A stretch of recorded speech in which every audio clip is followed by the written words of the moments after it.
Assalamualaikum warahmatullahi wabarakatuh. Berjumpa lagi dengan saya. Eh, Mungkin kali ini kita akan eh, melihat beberapa informasi-informasi tentang apa spesifikasi komputer itu sendiri. Nah, mungkin pada pertemuan sebelumnya kita sudah membahas dasar-dasarnya kayak apa itu prosesor, apa itu kayak spek-spek yang ada di laptop kita masing-masing gitu. Nah, mungkin hari ini akan lebih detail sedikit gitu tentang eh, prosesor-prosesor yang dikeluarkan oleh beberapa perusahaan gitu. Nah, yang Bapak ambil pada pertemuan kali ini adalah prosesor AMD gitu. Nah, mungkin nanti di slide selanjutnya kita akan bahas prosesor, VGA, terus ada GPU, terus ada kayak beberapa istilah-istilah spesifikasi yang terdapat di dalam sebuah komputer gitu. Nah, next, untuk slide pertama kita akan membahas apa itu prosesor AMD. Nah, seperti kalian tahu, prosesor yang pada umumnya baik itu di online shop ataupun di offline apa toko komputer ataupun yang kalian lihat di YouTube gitu. Nah, itu terdapat dua prosesor yang mainstream ataupun yang sudah sudah banyak di media-media gitu. Nah, salah satunya itu AMD. Nah, AMD ini sendiri adalah yaitu sebuah perusahaan pembuat sirkuit ataupun si prosesornya itu yang dimana letaknya itu di Amerika Serikat gitu. Nah, pembuatnya dan prosesor ini sendiri memproduksi beberapa kategori-kategori dari AMD itu sendiri. Ada Atom, terus ada AMD yang terbaru sekarang kayak Ryzen kayak gitu segala macam. Terus kayak ada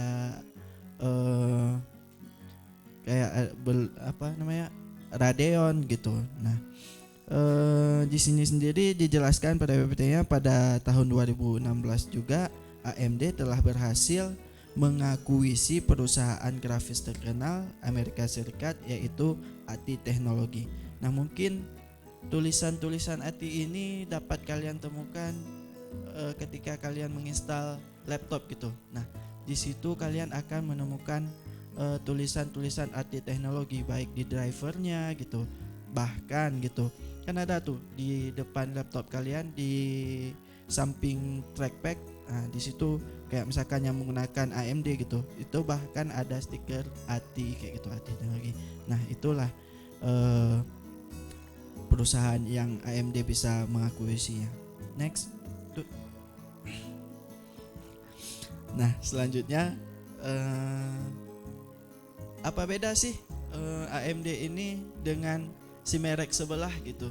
Nah, mungkin banyak orang kayak lebih memilih Intel gitu, ini itu segala macam unggulan, segala macam kelebihan. Nah, tapi jangan salah, si AMD ini memiliki banyak kelebihannya gitu. Nah, salah satunya di sini bilang AMD memang lebih murah dari Intel. Nah, ini tidak dapat dipungkiri, memang dari dulu yang lebih terjangkau itu adalah AMD. Nah, di sini dinyatakan bahwa jika sobat adalah seorang gamer gitu. Nah, berarti patokannya gamer ini adalah misalnya di dalam game itu sudah bisa menjalankan kayak grafik gambar, grafik video, bahkan audio gitu. Nah, berarti itu menjadi patokan jika game ini berjalan, berarti kayak aplikasi-aplikasi lain yang di bawah game ini akan berjalan dengan lancar kayak gitu. Nah, di sini makanya kayak patokannya adalah game gitu. Nah, jadi di sini dikatakan bahwa cukup murah bila diajarkan dengan Intel karena AMD terlalu memegang dan mendominasi kendali pada pasar dunia.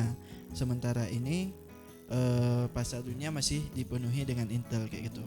Nah, karena kayak produksinya mungkin lebih banyak dari si Intelnya. Nah, next. Nah, selanjutnya di sini diberitahu bahwasanya lebih unggul daripada Intel dari segi desain grafis. Kembali lagi, informasi yang Bapak dapatkan bisa saja jadi benar ataupun ada informasi yang baru yang menyatakan bahwa Intel sama juga bagusnya dengan si AMD ini gitu. Jadi ini hanya informasi berdasarkan sumber yang Bapak dapatkan gitu. Nah, jadi di sini dinyatakan bahwa selain harganya yang lebih murah gitu. Nah, kualitas grafis prosesor AMD ini lebih bagus dan cocok bermain game. Nah, di sini dibilang akan lebih menarik jika menggunakan prosesor AMD ini karena di sini dibilang bahkan para YouTuber atau tukang render yang biasa ngedit video, yang biasa edit foto gitu. Nah, itu kurang cocok menggunakan yang ini karena kenapa? Ini lebih ke dari segi grafisnya kayak tampilan dari video gamenya gitu, kayak audio segala gambar yang ada di game tuh mungkin ini lebih cocok. Tapi kayak untuk menggunakan kayak multimedia, kayak misalkan menggunakan beberapa aplikasi Adobe gitu, nah mungkin ini kurang cocok. Tapi yang Bapak tahu sekarang adalah Intel dengan AMD itu sudah setara gitu. Jadi kesimpulannya adalah sekarang bahkan AMD sudah bisa digunakan untuk kayak merender-render aplikasi gitu. Render video gitu. Next. Nah, terus apalagi informasinya gitu. Prosesor AMD bisa mendeteksi malware. Nah, mungkin di sini adalah salah satu fitur yang unggul gitu ya daripada Intel gitu. Yang mana di sini dibilang sang pembuat AMD ataupun si perusahaan AMD ini gitu kan menambahkan fitur deteksi malware, di mana fitur tersebut dinamakan MVP gitu. Fitur ini bekerja mengecek apakah ada virus yang terdapat pada program yang akan dijalankan. Kayak misalkan Windows kita bilang sekarang. Kalau dulu Windows belum kayak bisa mendeteksi malware, tapi di OS ataupun operasi sistem yang Windows sekarang tuh sudah ditambahkan anti malware sendiri ketika kita menginstalasi Windows itu gitu. Nah, apa saja sih?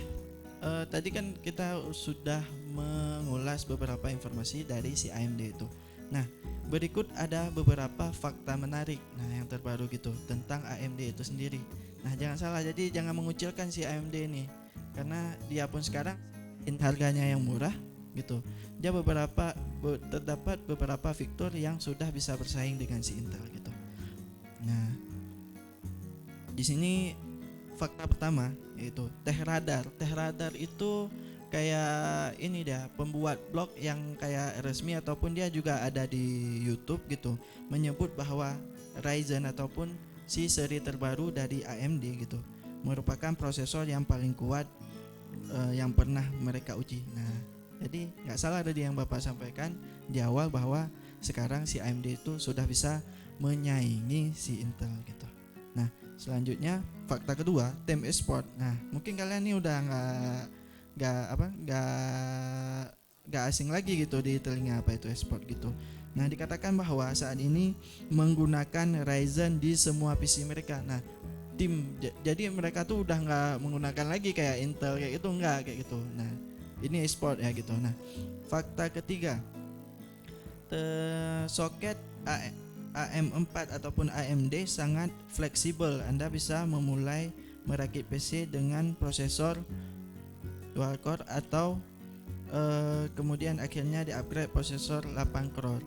Nah, mungkin di sini kayak bahwa dikasih tahu untuk kayak mengganti-ganti yang lebih yang lebih ke generasi yang baru ya, itu sangat fleksibel gitu. Nah, terus ada fakta keempat, sebelum menjadi prosesor desktop terkuat, Ryzen awalnya hanya merupakan proyek sampingan. Nah, mungkin ini di sini dibilang bahwasanya kayak si AMD atau perusahaan AMD ini kayak gitu sebelum Ryzen keluar tuh kayak ini adalah kayak produk sampingan mereka ada beberapa produk-produk yang lain gitu, terus di bagian prosesornya ataupun di bagian unit prosesor atau produknya mereka menyampingkan kayak gitu, berarti nggak kayak menjadi tonjolan utama di perusahaan itu kayak gitu, beda dengan Intel mungkin ya. Nah, terus ada fakta selanjutnya, sejak peluncuran Ryzen kayak gitu, pengembangan performa semakin efektif. Nah, mungkin pada sebelumnya yang paling tertinggi dari AMD itu mungkin ada AMD FX ya. Mungkin itu sudah menandingi kalau nggak salah Intel Core i7 pada waktu itu gitu. Nah, itu sebagai tandingannya. Nah, sekarang kayak Intel kan sudah mengeluarkan Core i9 gitu. Nah, si AMD pun sudah mengeluarkan Ryzen yang seri 4000 kalau nggak salah, baru-baru minggu ini atau baru-baru bulan ini gitu. Nah, selanjutnya ada fakta keenam, yaitu Ryzen menawarkan kemerdekaan seluruh menawarkan CPU yang dapat di overclock. Nah, di sini dikatakan bahwa si prosesor dari AMD ini aja sudah bisa menyatakan bahwa si unit komputer nanti apabila memakai prosesor si AMD ini sudah bisa overclock. Nah, apa itu overclock? Nanti akan Bapak jelaskan di slide selanjutnya. Next. Nah, di sini mungkin ada beberapa seri-seri AMD yang terbaru, mungkin yang dari seri Ryzen itu sendiri. Nah, di sini detail-detailnya bisa kalian lihat sendiri, kayak bus base-nya itu berapa kayak gitu, kecepatannya, terus kayak ada PCI supportnya apa gitu. Nah, semua rata-rata di 4 kayak gitu. Terus di situ juga ada harganya kayak gitu. Nah, berarti itu adalah komparasi antara si Ryzen dengan si Intel gitu. Nah, dari harganya bahkan di sini yang Ryzen sudah lebih mahal daripada Intel gitu. Nah, jadi sekarang tuh mereka adalah dua perusahaan yang setara dalam unit prosesor gitu. Next. Nah, seperti Bapak bilang tadi, Bapak akan jelaskan beberapa spek yang lain. Nah, salah satunya itu adalah VGA ataupun Video Graphic Adapter. Nah, apa sih VGA itu? Next. Nah, kartu grafis, pastinya kamu sering mendengar kata VGA gitu. Soalnya kita kayak misalkan ketika ingin presentasi itu, tolong ambilkan kabel VGA. Nah, mungkin di situ dibilang kabel VGA gitu. Nah, VGA-nya itu sendiri apa sih kayak gitu? Nah, VGA itu sendiri adalah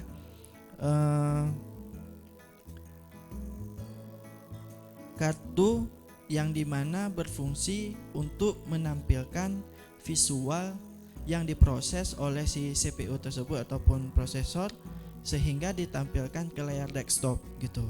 Nah, jadi si VGA ini itu memiliki fungsi yang cukup vital untuk kinerja laptop ataupun komputer kamu. Next. Nah, selanjutnya apa sih fungsi vital gitu?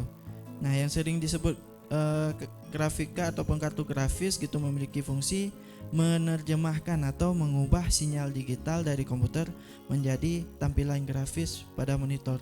Kayak misalkan kita mengunduh gambar ataupun video yang terdapat pada laptop pada internet gitu, terus kita masukkan ke flash disk, terus kita colok ke laptop gitu.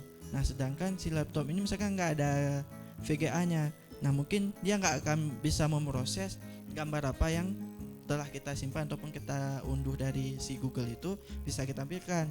Karena apa? Karena VGA-nya tuh nggak ada ataupun rusak gitu. Nah, di sini dibilang VGA berguna untuk menerjemahkan output ataupun keluar dari komputer ke monitor untuk menggambar ataupun bermain game gitu. Nah, next. Selanjutnya ada jenis-jenis VGA. Nah, jadi di sini bisa kita lihat bahwasanya VGA terdapat dua tipe. Nah, jadi VGA itu sendiri juga terdapat dua tipe gitu. Apa saja sih kayak gitu? Tipe pertama adalah onboard. Onboard adalah VGA yang dimana ketika kita membeli si laptop ataupun komputer gitu, yang satu unit gitu, dia tuh sudah satu gimana ya? Satu slot, bukan satu slot, satu papan PCB dengan si motherboardnya gitu. Nah, jadi udah terdapat di situ sendiri. Nah, terus ada yang VGA eksternal ataupun yang bukan di papannya gitu. Nah, yang itu mungkin yang selama ini banyak kayak gamer-gamer itu menggantinya. Nah, mungkin yang dipakai itu adalah VGA yang offboard gitu, yang bukan di di mainboardnya gitu. Next. Nah, mungkin di sini ada yang bertanya apakah bisa komputer tanpa VGA gitu. Nah, mungkin kalau ada yang pertanyaan di sini ada jawabannya. Jadi si komputer tersebut bisa menyala tapi monitor tidak akan menampilkan gambar karena fungsi VGA adalah menerjemah gitu atau mengubah si tampilan layar gitu yang telah diproses gitu. Tapi nah, tadi kan kita sudah bahas kayak gitu kan, ada VGA onboard, ada VGA offboard gitu kan. Nah, mungkin di sini pas dibilang saya kok nggak pakai VGA, mungkin VGA yang eksternalnya nggak dipakai tapi VGA onboardnya ada. Jadi ketika kita udah menginstal kayak game tersebut pasti berjalan kayak gitu. Nah, terus gimana sih kok ada VGA yang nggak terbaca sedangkan VGA-nya tuh ada di dalam komputer ataupun laptop gitu? Kenapa sih bisa nggak berjalan gamenya kayak gitu, ataupun kenapa sih si VGA-nya nggak berfungsi? Katanya VGA ini sudah bisa menjalankan fresh rate yang lebih tinggi gitu di dalam game-game terbaru, tetapi kenapa nggak jalan? Nah, mungkin seperti yang pertemuan sebelumnya, kita harus si driver dari VGA itu sendiri gitu. Biasa ketika kita beli kayak gitu ada dikasih kaset ataupun pas kita ini colok ataupun belum aktif kita bisa mengunduhnya tuh di Google gitu, di web resmi mereka. Next. Nah, terus tadi udah kita bahas kartu grafis, terus ada GPU. Apa sih GPU tuh? Nah, next. Di sini GPU adalah kepanjangan Graphic Processing Unit. Fungsinya yaitu memproses data yang di CPU yang disalurkan ke monitor. Singkatnya adalah GPU itu adalah otak VGA. Nah, jadi kayak misalkan kayak kita ngomong si CPU gitu, itu gak jauh dengan si prosesor. Nah, gitu. Nah, jadi si GPU ini itu ada yang udah bebarengan dia dengan si VGA ini gitu, karena untuk pemrosesnya tuh itu dijalankan oleh si GPU gitu. Nah, next. Nah, mungkin di sini ada beberapa contoh-contoh kartu grafis yang dikeluarkan oleh perusahaan AMD gitu. Nah, bisa dilihat di gambar ya. Next. Nah, tadi di slide awal kita sudah membahas katanya fakta menarik yang kelima tadi adalah si AMD ini sudah bisa overclock. Apa sih overclock itu? Nah, supaya kalian tahu, overclock adalah istilah teknologi informasi yang mengacu kepada cara membuat suatu perangkat untuk berjalan di kecepatan yang lebih tinggi daripada ketentuan si pembuat perangkat. Gimana sih penjelasannya? Jadi misalkan kayak gini. Ketika kita membeli satu prosesor yang dimana di situ dikatakan bahwa si prosesor ini sudah bisa menjalankan fresh rate yang lebih tinggi, misalkan kayak tulisannya kayak bisa beberapa gigahertz gitu. Nah, sedangkan dengan overclock nih, jadi di sini dikatakan bahwa si AMD itu bisa overclock, yang dimana berarti ya misalkan tadi ditentuinnya kayak 1000. Nah, kita bisa 1000 lebih karena di sini dinyatakan bahwa kita bisa overclocking daripada spek yang tertulis di AMD itu sendiri. Next. Nah, terus setelah membicarakan ya prosesor ataupun VGA apa yang cocok di komputer kita. Terus kita akan membahas kayak kebutuhan spek. Nah, jadi di kebutuhan nggak ada jawaban pasti ya yang kayak mana, karena misalkan kalian menyukai suatu produk tersebut ada alasan tersendiri gitu. Mungkin kalian akan memilih apakah itu Intel, apakah itu AMD. Nah, di sini kalian bisa tentuin apakah itu menurut budget, dari sudut pandang budget ataupun dari sudut kebutuhan, ataupun kalian memang fan dari si Intel itu, ya udah kalian bisa membeli si Intel, prosesor dari Intel gitu. Next.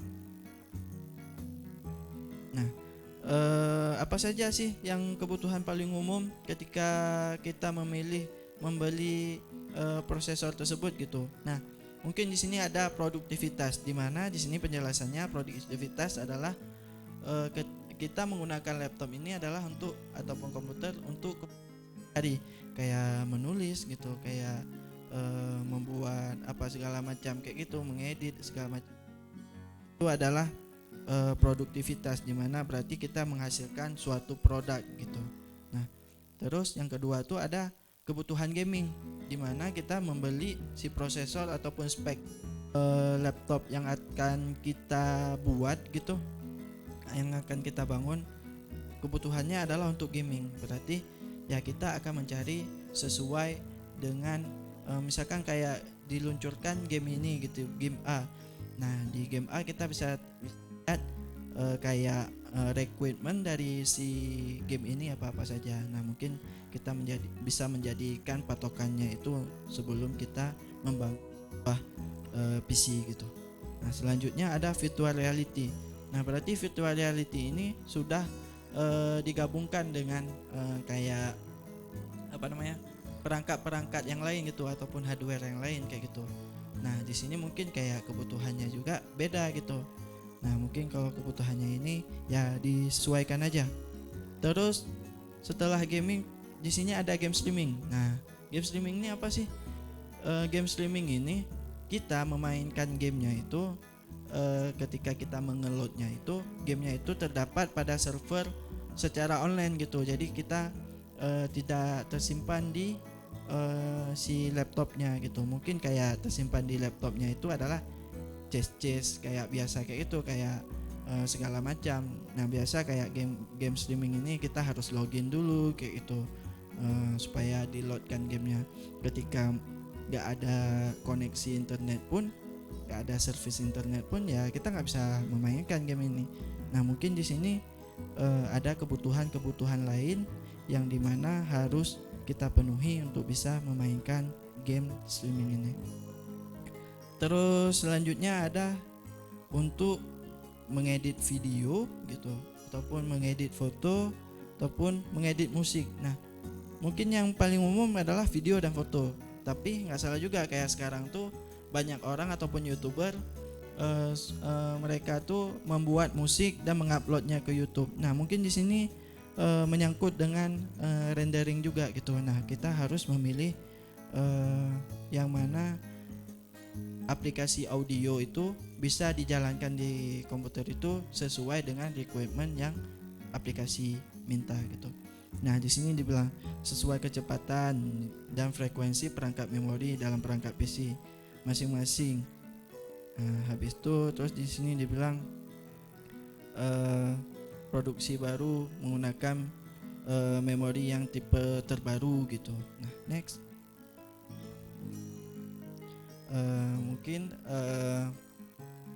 hari ini sampai di sini aja pembahasannya. Apabila ada kekurangan mohon dimaafkan gitu. Kita akan berjumpa ke pertemuan selanjutnya. Assalamualaikum warahmatullahi wabarakatuh.